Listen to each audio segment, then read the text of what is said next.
Ladies, gentlemen, I often forgotten, but certainly not by me pack mammoth pouches, welcome to the channel, and welcome to a slightly different video than usual. So a couple days ago, I went and did a endurance run at Nex to see how many kills I could do in a single inventory, and my original goal was 12 hours, and whatever KC I got is the KC I got.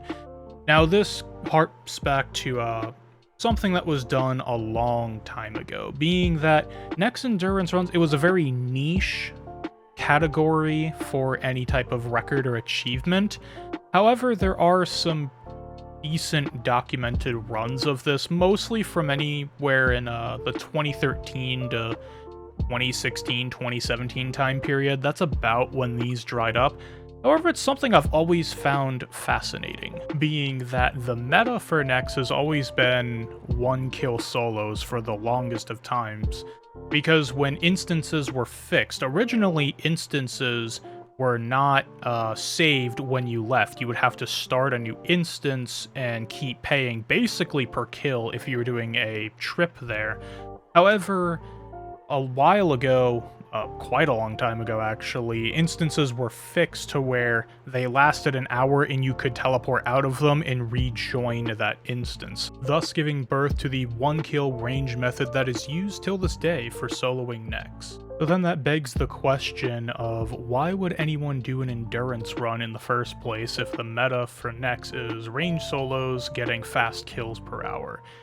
And honestly, there isn't a real reason. It's the same reason that I enjoy melee Nex. It's kind of a just because I can mentality. Melee solos are a fun way to change up the meta when things are starting to become stale at a particular place that you want to keep doing for either a log or KC or whatever the reason is. It's just a fun new way to change it up, mix things up, and that's how I view endurance runs here. It's a fun way to change up the otherwise very monotonous meta of one-kill range solos. Now, don't get me wrong, range solos are plenty fun. I enjoy them a lot. However, melee will always have a special place in my heart, being that is the combat style that I started learning with getting close to almost a decade ago. Late 2013, early 2014 is when I started trioing with a couple of friends way back when, and it's what I've stuck to ever since. Now that I've answered the why portion to doing this, let's answer the how portion of how I did this. So, here is my preset that I used for doing a 12-hour trip at Nex. It is a mammoth with melee, and a bunch of overloads and a bunch of extra pouches. Now, I did mess up a little bit on the calculations here, being that I did not have enough overloads with me. Now, about halfway through the streak, I did have kind of a, I went into autopilot mode, for lack of a better term, and I was my Lanta sticks ran out. I don't know for how long. I'd assume maybe a couple of doses before I noticed, but it could have been as long as an entire hour. I'm not exactly quite sure how long that was, but I ended up having to do the last 2.5-3 kills of hour number 12 without overload, and I was able to pull it off because of a few handy restore drops, but they were not exactly fun. So if you do want to try and replicate this for yourself and do an endurance run, I would suggest going exact on the mammoth pouches. So take the, 74-75 minutes or so that they last with spiritualized food, and bring an exact number of pouches and just summon one at the bank. So you have your extra buffer window of time for lobbying or other things, getting up and taking a break after hours, etc. I would definitely go more heavy on overloads and just be safe rather than sorry. Other than that, it's pretty bare bones. I was using note paper. I honestly was using it for rares that were duplicates. However, during the run, I ended up not really getting too many duplicates, and inventory space wasn't really an issue. Now, I did bring enough to possibly note brews. However, I ended up keeping them and using the brew restore drops for doing the run itself. It's a really good source of prayer, and also food when you need it, because eventually the no food methods that I was using, they give out, or RNG doesn't pull through with either reses or other things. So it's just handy to have brews and restores, and that is the main backbone of being able to do very long endurance runs without banking at Nex. As long as you have overloads and a place to hold your overloads, you're pretty much set. Mobile swap is here just for moving around, stalling adrenaline mostly. Defender is for potentially blocking damage and cading on ice phase, a couple other things. Scythe, honestly, is not too useful. I used it if I messed up smoke and had to go 2 tile distance on shadow. However, I believe this only happened maybe 4 or 5 times during a 12-hour period, and you can just do a one and out step in and out method for abilities where you just step out, press an ability, and then step out again. Spear is definitely worthwhile to bring, as well as Lang Swords, and it's just a general melee setup. I haven't bothered with the new helm that's come into the game or the whip. I prefer tier 95 weapons over a tier 92, simply because there's more accuracy with these, and Nex being a very old boss, it was designed when splashing was a mechanic, so you need all the accuracy you can get. Which brings us to the EOF. I have a stat hammer EOF, so you can gain 5 affinity with a spec for, I think it's a minute 10. Absolutely recommend using a stat hammer here. The other EOF I have is an SGS. This helps you get a little bit of prayer back and some health back. It's kind of an emergency thing, where if you're getting really bamboozled on ice or zeros, you can pull this out. However, it's pretty costly on a dren for what you get back, so I ended up not using it too much. Blessed Flask is for in-between brew restore drops. So if you get really bad RNG and don't get a brew or restore drop within the hour, you have a Blessed Flask to cover you. And other than that, Disrupt Shield is here. I'm not really sure why I brought Venge Runes as well, however, inventory space was not really a concern. I did put a placeholder in for each of the common drops that are here. I ended up taking the Torstal Seed out halfway through because I realized how cheap they are and they aren't really worth picking up. So I took it out to hold an extra restore inside the Mammoth. Now, I put it inside the Mammoth instead of the inventory, just to make managing brew restore drops a bit easier, so when you pick them up, they're in your inventory and you have access to them right away, rather than trying to move stuff around. And all you have to do when you pick up an item is just, it'll pop up in your inventory and you just drag it over to the current item that you have here, and then it stacks right inside the Mammoth. Now, those of you with a sharp eye might have noticed that Onyx bolts are not in here, and that is where the quiver comes into play. Now, I took them out because they're sitting in my tab right now. However, I had one Onyx bolt in here as a placeholder, and when I would pick them up, they just automatically go inside the quiver. Now, originally, I did not have a quiver here. I just had the bolts in the slot, so they get picked up. However, if you use a quiver, like Pernix's quiver, there's a prayer bonus, which is kind of nice. It gives that little bit of extra prayer for stretching out your restores and your Blessed Flask. The last couple items on the list being Vamp Scrim. There was an update, I believe it was a few months ago, maybe it was longer than that, but I honestly don't remember, where Scrimshaws can now be stacked up together to hold 24 hours worth of scrims. So I just bought a bunch off the GE, piled them together, and called it good. And this Scrimshaw is the life-saving force for an endurance run. Being able to just passively heal with a Protect Prayer on is a godsend for doing minimal or no food kill runs.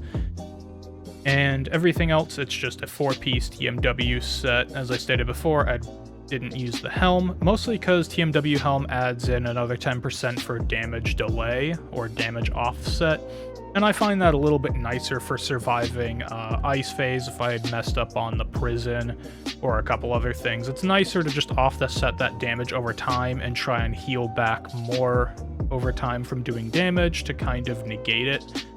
And instead of going for the full 5 custom set, I just popped out the gloves and put in Enhanced Glove of Passage. Since next you're doing a lot of bleed damage from the 3 bleeds, dismember, slaughter, and blood tendrils, these things are very, very useful. If you get not the best RNG from using a dismember on a minion, these are a true lifesaver.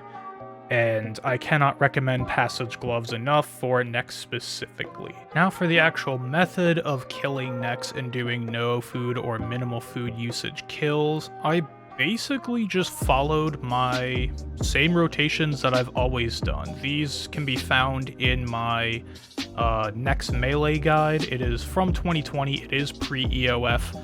However, I just kind of subbed in a hammer spec on smoke at the start instead of quake and a couple other things. Blood phase I did switch up. I did not Zerk at all for blood phase. I instead used the new Zuck cape to make overpower really good, and I just blood assault, overpower, basic, and then hit hurricane. And that pretty much did enough damage all the time to make blood phase fast enough so you can get over to Krugor, kill Krugor, and get a hit on Nex before she does another siphon. For ice phase, instead of just tanking the prison with my face, I decided to just use barricade, and I changed a little bit with Dren usage and whatnot, so I could always Cade or Immort on the prison. If you guys would like a more in-depth guide to how the actual rotations I used and kind of go into detail, I could make a video later on discussing those. Just let me know down in the comments below if that's something you would like to see, and I'd be happy to make that guide for you guys. Anyways, I think that's enough rambling from me.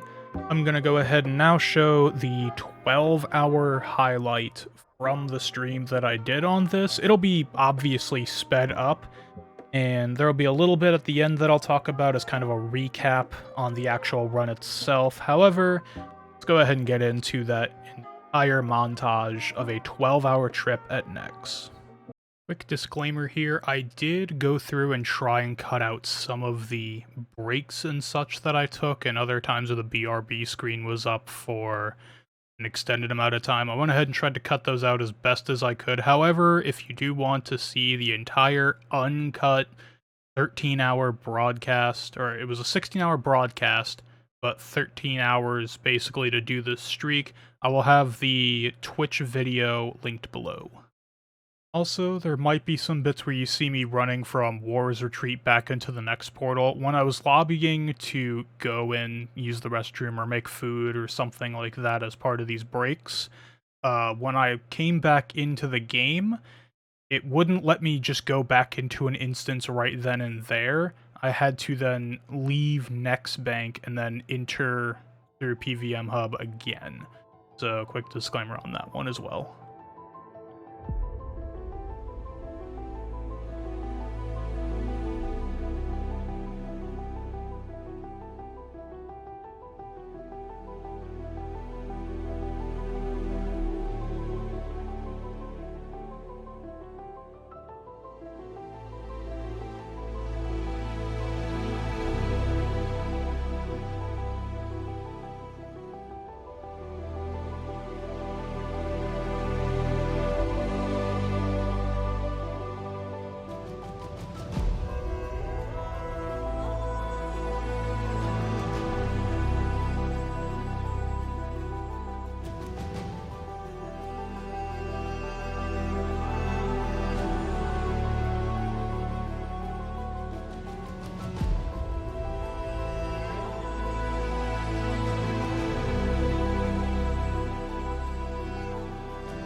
Alrighty, just to give you a few final figures on that entire streak, it was 12 hours in length for instance hours, and there was a system update in there that took about 10 minutes from the hour, maybe 15, so I just went ahead and counted it anyways. I did not have the overloads to go and do extra kills hour after that, so I called it good enough because this was the hour count was more arbitrary than anything. It was just kind of a random made up number. I was like, you know what, this sounds pretty good.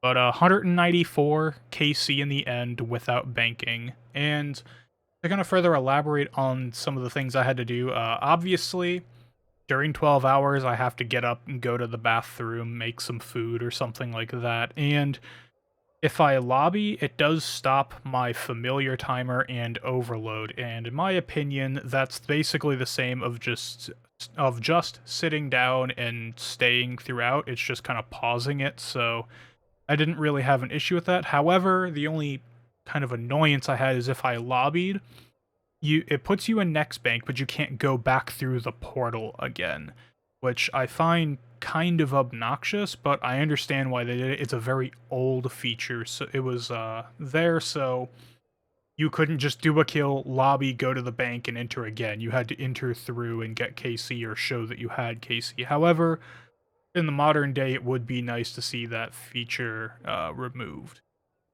Anyways, as far as I know, this is the flat-out endurance record from anything that I can find documented. There was a run that I believe was 38 kills in like 2013, 2014, which for that time period is insane. Like, that's extremely good for how ridiculous like how ridiculously low the power creep was back then and how little you could actually use.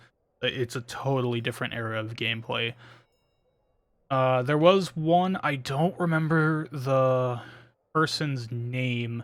However, I believe it was either a 45 or a 50 kill streak somewhere in the 2015-2016 time period.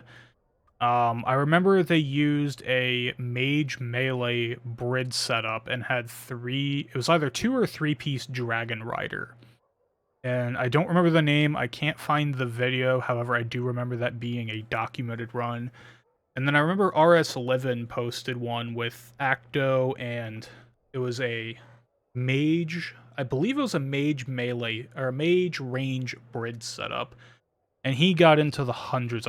I want to say it was 105 or 110, although maybe it was 118. I can't quite remember. However, that was a pre-boss walk run. You know, it's a long time ago, and those are the only real documented runs of endurance goes that I can really find or remember. So I'm just going to call this one here as the endurance record. Obviously, they aren't comparable as runs. I'm not trying to compare mine to theirs because the level of power creep and just differences in the game are so drastic. It'd be like comparing apples to oranges. You just can't do it. So technically, yes, this is the endurance record. However, I know that should I be able to keep myself awake, I could go further in the future, and we'll just have to see where that goes. Maybe I'll go and finish up 250, maybe, or go finish up 200. I did fall short of that. However, maybe I'll go for 200, 250, 300. Maybe I'll do a 24-hour, who knows what's in the future. Anyways, if you made it to the end of this video, I'm kinda surprised. However, thank you very much for watching and listening. I appreciate the viewership as always, and I will see all of you lovely people in the next video. Peace.